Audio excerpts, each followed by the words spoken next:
আসসালামু আলাইকুম দর্শক। অনেক দিন যাবৎ আমাদের চ্যানেলে কোনো ভিডিও দেওয়া হয় না। কারণ আমি যে মুরগিগুলো পালতাম টাইগার মুরগি, এই মুরগিগুলো আমি বিক্রি করে দিয়েছি।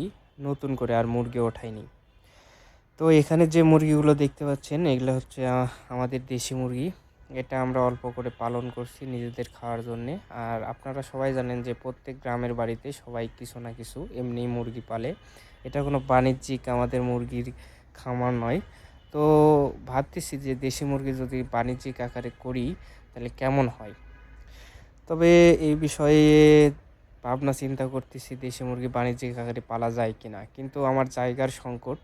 এর আগে যে মুরগিগুলো উঠাইছিলাম আমি, এই মুরগিগুলো আমার থাকার ঘরের মধ্যে রাখছিলাম, কিন্তু ঘরটা তো থাকার জন্য বানাইছি, নিজে থাকার জন্যে।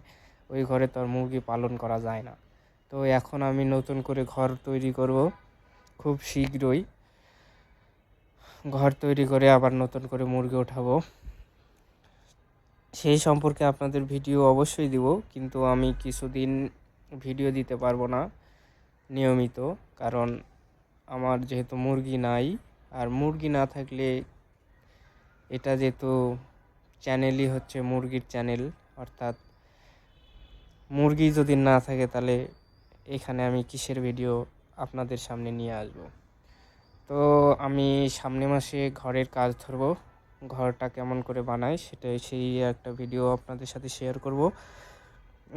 আর হচ্ছে এখানে যে মুরগিগুলো দেখতে পাচ্ছেন এটা আমাদের বাড়ির মুরগি। এটাতে আমরা এমনি পালন করছি, কোনো বাণিজ্যিকভাবে পালন করছি না। যদি আমাদের ভিডিও পেতে চান অবশ্যই আমাদের চ্যানেলটি সাবস্ক্রাইব করবেন।